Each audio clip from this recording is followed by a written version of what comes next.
Right, we're going to look at fertility treatment. So the first topic that we're going to look at is what fertility is the key term. So what fertility treatment, for example, is, which is treating a person who is infertile. Now, a person who is infertile is a person who's unable to have a baby. So when someone is unable to have a baby, there would be things that might be done either with the man, regarding the man, or the woman to ensure that the baby can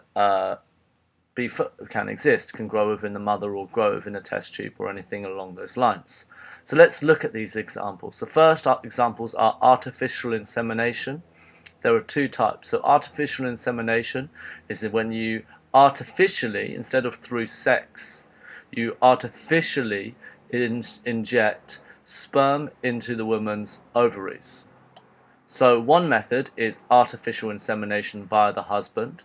So this is when the husband might ejaculate and then that sperm would be put into the woman via a doctor injecting it into the ovaries one way or another. Now the more controversial example is artificial insemination via a donor. So this is when the man cannot produce sperm that would produce a child. So a sperm donor would donate some sperm, and that sperm would go into the woman's vagina and through that into the ovaries to allow the woman to have a child. There's also two other types of fertility treatment. One is IVF, which is in vitro fertilization. In vitro means glass, and fertilization is to help grow, so helping the embryo grow inside a glass, which would normally be either a test tube. In today's society, it's normally a petri dish. And in this circumstance, the sperm and the egg are fertilized in a lab to produce embryos.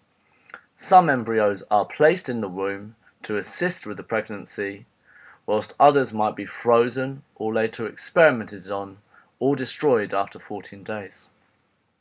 And finally, the final example is surrogacy. So this is when the woman is unable to go through with pregnancy, and so as a result, a donor, a woman, will volunteer to carry the child for them. So this is a procedure in which a woman carries a child conceived artificially through another woman who is unable to do so herself. And then she will hand over the child at birth. So Bill and Jane, they want to have a child. Jane can't be pregnant, so their surrogate mother called Jill is then the person who carries Jane's child, or Jane and Bill's embryo, which then grows within Jill, and then when Jill has her baby, she'll give the baby over to Jane and Bill. Jane, Bill, they're husband and wife. But here comes Jill. She carries the baby. Jill's pregnant. Oh, I've got a baby. Gives birth to the baby. Hands it over to Jane and Bill. That's surrogacy. There's your key terms.